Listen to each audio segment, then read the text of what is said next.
Witajcie w nowym roku. Czy też mieliście postanowienia, że przestaniecie się obżerać, zaczniecie się więcej ruszać i zaczniecie żyć sportowo? 3 stycznia zawsze wszystkie siłownie są oblężone, a później ludzie tego zapominają o swoich przyrzeczeniach. Żeby nie zapominać, może Wam pomóc w tym jeden ze smart sprzętów, który robiłem unboxing, ale obiecywałem, że wrócę do niego. Dzisiaj jest właśnie ten dzień, kiedy do niego wracam i opowiem o zegarku Imilab W12, który pomoże żyć Wam zdrowo, sportowo i ma dużo fajnych funkcji. Do zobaczenia.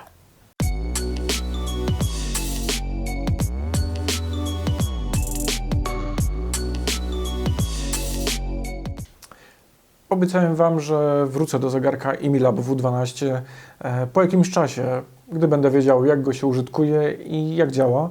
Ten czas minął i mogę powiedzieć, że jestem bardzo zadowolony przede wszystkim z tego, jak długo działa na jednej baterii, że nie muszę ciągle pamiętać, aby codziennie włączyć zegarek do ładowarki. On po prostu działa jak tradycyjny zegarek. Ładuję go raz na 3 tygodnie, raz na 2,5 tygodnia i to mi się naprawdę podoba. Ma wszystkie funkcje, które powinien mieć smart zegarek, czyli pokazuje wszystkie wiadomości, SMS-y, sprawdza moją aktywność sportową, ilość kroków, które zrobiłem, pokazuje tętno i co ważne, a rzadko używane w zegarkach przede wszystkim budżetowych, jest to natlenienie krwi. W dzisiejszych czasach bardzo potrzebne i modne są różne urządzenia dodatkowe, które przy dzisiejszej pandemii monitorują ilość tlenu we krwi. To jest wbudowane w zegarek i nie musimy mieć dodatkowego urządzenia. Zegarek jest dosyć duży, więc świetnie nada się na męską rękę. Imilab W11 jest mniejszą wersją damską. Ja z racji tego, że widać, mam zarost, jestem mężczyzną, mam wersję 12. Funkcyjnie mają dokładnie to samo, tak jak mówię, różnią się wielkością koperty i chyba kolorami. Do tego stopnia mają tą samą funkcjonalność, że mogę w nim włączyć cykl menstruacyjny, co kompletnie jest mi niepotrzebne. Jak mówiłem, zegarek jest dosyć duży. Posiada ekran 1,21 cala o rozdzielczości 360 pikseli, dzięki czemu dobrze widać ekranik nawet w słoneczny dzień. Zegarek ma dosyć prosty design. Mało widoczna ramka, jedynie 2 guziki z jego prawej strony. Całość zrobiona jest z jakiegoś stopu metali. Jedynie spód jest plastikowy oraz szkiełko, któraś wersja Gorilla Glass, nie jestem pewien która. Jeśli chodzi o ładowanie, ma magnetyczną ładowarkę, która właśnie mi spadła, przyczepiana na magnesiki. Nie ma możliwości podłączenia jej w zły sposób, gdyż jak spróbujemy ją podłączyć odwrotnie, po prostu jest odpychana. Jedyna wada, że producent nie dodaje w opakowaniu wtyczki. Daje nam sam kabelek, ale w dzisiejszych czasach myślę, że jesteśmy wtyczkę wyjąć z czegokolwiek, czy nawet podłączyć go do komputera. Zegarek ładuje się dosyć szybko. Myślę, że jest to 1,5 do 2 godzin do pełna. Raz na te 3 tygodnie, jak go podłączymy na 2 godziny do komputera, naprawdę nic nam się nie stanie, więc być może ta wtyczka jest po prostu niepotrzebna.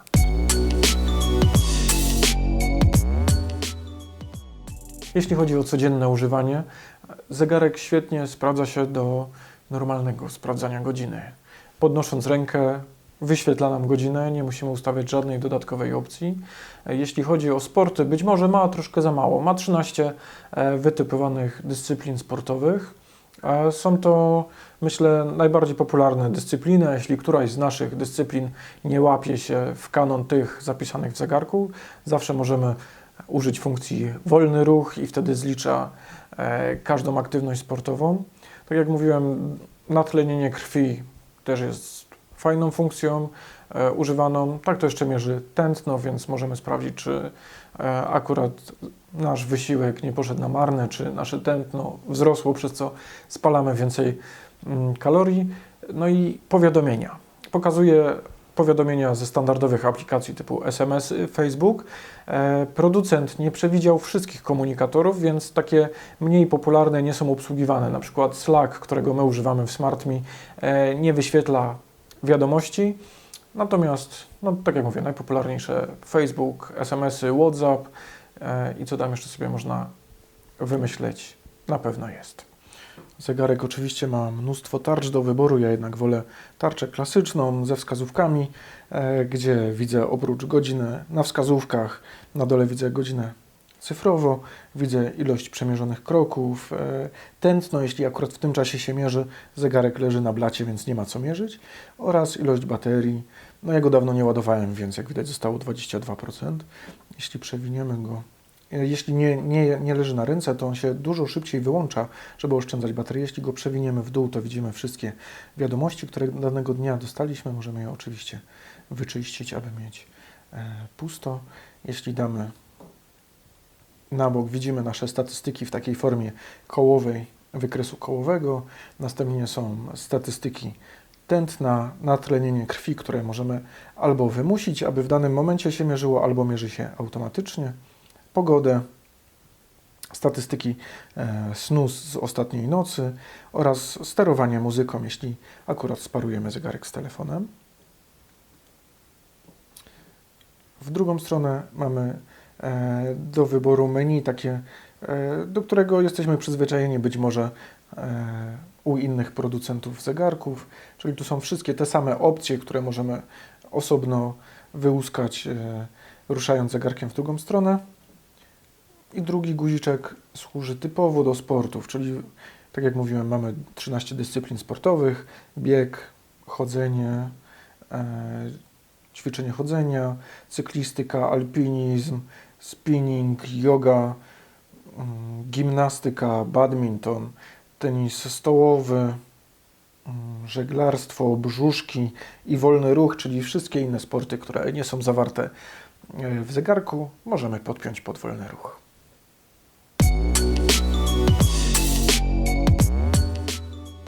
O aplikacji mówiłem przy okazji unboxingu, ale jeśli ktoś go jeszcze nie oglądał, to może zobaczyć go tutaj, albo jeśli nie uda nam się dodać linku, to będzie gdzieś tam na dole w opisie, ale na pewno będzie. A jeśli ktoś nie ma ochoty wracać do starych filmów, to przypomnę tylko, że na głównym ekranie widzimy zarówno dzisiejsze kroki, ilość dystansu, który przeszliśmy i ilość spalonych kalorii, nasze średnie tempo w ciągu całego dnia, jak wyglądał nasz sen, bo nie wspominałem, że zegarek też jest w stanie monitorować jakość i długość naszego snu, sprawdza kiedy spaliśmy głęboko, kiedy płytko i kiedy się wybudzaliśmy. Przez cały dzień jest oczywiście zapisywany wykres tlenu we krwi. Możemy w aplikacji ustawić, jak często ma być to monitorowane. W drugiej zakładce mamy wszystkie statystyki naszych sportów, zarówno chód, jazdę, luźny trening, spinaczkę, jakieś tam wioślarstwo, jogę i jeszcze kilka innych. Tak jak mówiłem, jest ich 13, nie będę wymieniał wszystkich. Następne to są ustawienia urządzenia, czyli tam ustawiamy, jak często ma być monitorowany puls, jak często ma być natlenienie krwi monitorowane, czy ma pokazywać nieodebrane połączenia, czy ma pokazywać wiadomości, z jakich aplikacji te wiadomości, czy ma nam przypominać, co jest ważne, że za długo siedzimy i powinniśmy jednak się ruszyć, rozciągnąć, troszkę gimnastyki, a nie tylko siedzieć przy komputerze. Możemy ustawić budzik i tu ustawiamy to, czy podnosząc rękę ma nam wyświetlać godzinę i w jakich godzinach, bo jeśli śpimy, to często machamy ręką bezwładnie i żeby nie zużywać baterii zegarka, możemy w danych godzinach tą funkcję wyłączać. Jest też aktualizacja oprogramowania, która jest jak na budżetowy zegarek naprawdę często. Ja zegarek mam od jakichś 2 miesięcy i w tym czasie było 6 aktualizacji, więc spoko wynik.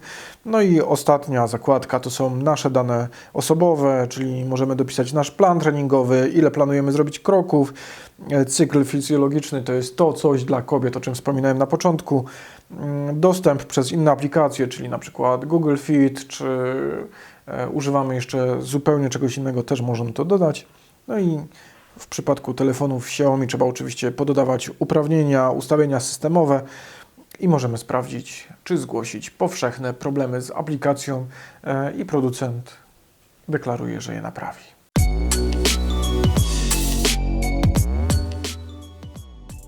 Z zalet. Zegarek, mimo dużej wielkości, jest naprawdę wygodny i przy codziennym noszeniu możemy zapomnieć, że coś leży na naszej ręce. Jest dosyć lekki, poręczny, ma fajny, gumowy, wygodny pasek, ale jeśli zechcemy mieć skórzany, jest to standardowa wielkość paska, więc u każdego zegarmistrza możemy dokupić sobie skórzany pasek.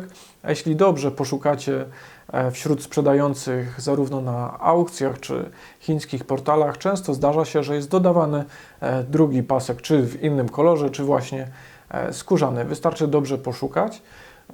Cena jest też bardzo dużą zaletą tego zegarka. Mimo że jest to zegarek budżetowy i kosztuje, myślę, że dzisiaj będzie to mniej niż 200 zł, ma bardzo fajne funkcje i rzeczywiście w tym przedziale cenowym nie znalazłem lepszego zegarka.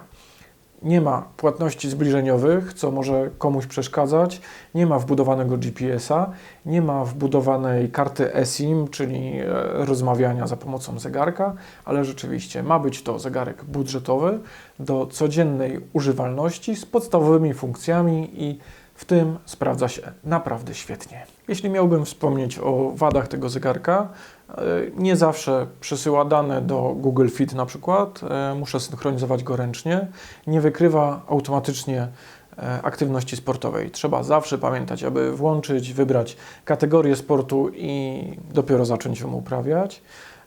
Mimo aktualizacji, które pojawiają się dosyć często w tym zegarku, nadal zdarzają się drobne błędy w tłumaczeniu, no ale myślę, że to możemy wybaczyć.